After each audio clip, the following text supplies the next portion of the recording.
permettez-moi de revenir sur le contexte dans lequel ce forum a été organisé. Je pense qu'il est très important quand même que aussi tout le monde le sache, parce qu'on est tout le temps interpellé par nos pairs sur la question de l'emploi. Chaque fois, nos pères nous disent que dans les sociétés, on ne recrute pas les jeunes de Kédougou, dans les sociétés, on ne fait pas ceci, on ne fait pas cela. On en est d'accord.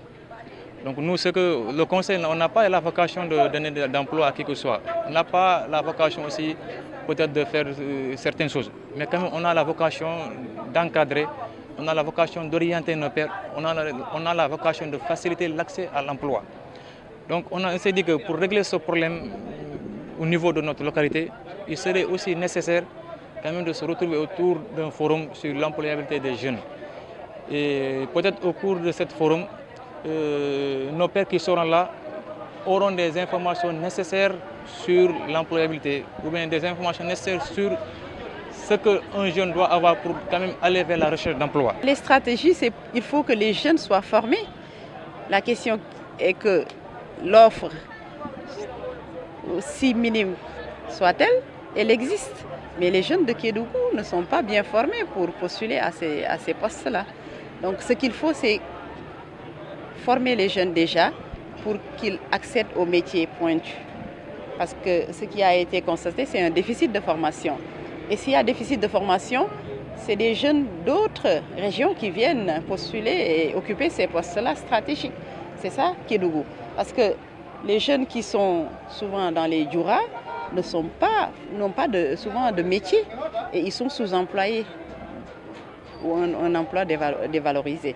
Donc le message qu'on a véhiculé aujourd'hui, c'est inciter les jeunes à aller se former, à avoir des métiers et être bien formés pour occuper tous ces postes-là qui sont sur le marché du travail à Kédougou. Il y a le lycée technique, mais il y a aussi l'Institut supérieur des études technologiques, ISETA, qui a formé une centaine un nombre important de jeunes, je ne pourrais pas dire le nombre exact, de jeunes en apiculture, en informatique, en agriculture. J'ai été informée, j'ai d'ailleurs les données qui m'étaient parvenues.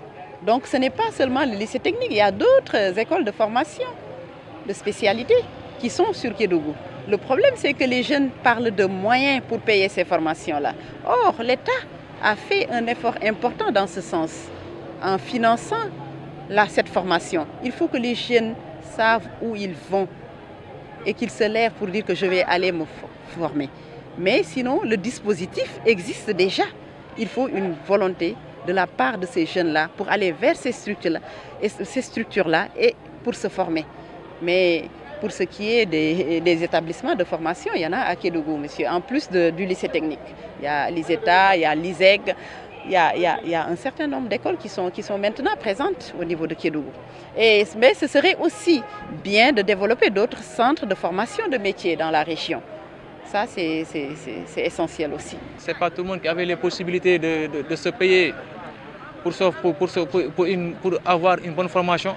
Aujourd'hui, l'État a facilité la tâche à travers le 3FPT, à travers le projet. Il y a un projet récemment qui est là pour le projet développer l'emploi, l'ACEFOC.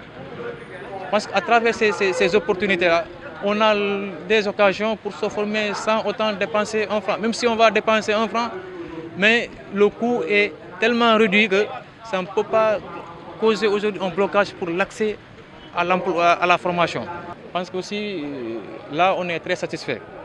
Sur le plan de la mobilisation, je pense qu'on l'a réussi. Et aussi, on est satisfait parce qu'un expert à la matière est venu pour parler de la question avec nos jeunes.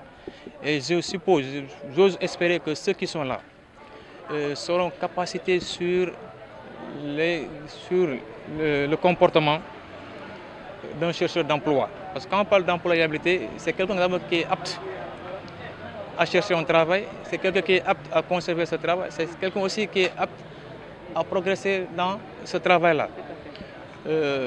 Donc tantôt, Madame K l'a dit, il y a des règles sur lesquelles les chefs d'entreprise exigent, mettent un accent quand même pour recruter.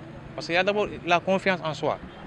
La confiance en soi, c'est quand même un jeune qui est à la recherche d'emploi, il faut qu'il ait confiance en lui, qu'il cherche le comportement qu'il doit avoir pour quand même aller vers la recherche d'emploi. Quel est ce comportement? Il faut d'abord qu'il soit apte. Être apte d'abord, c'est accepter de se former.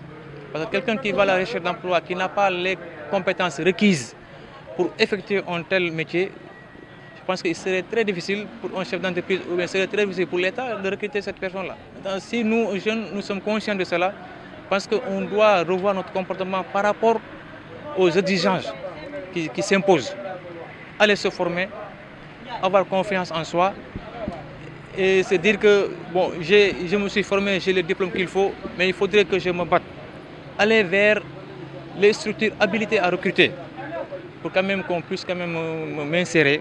Donc je pense que ça aussi, ce sont des éléments sur lesquels nous jeunes, nous devons mettre l'accent.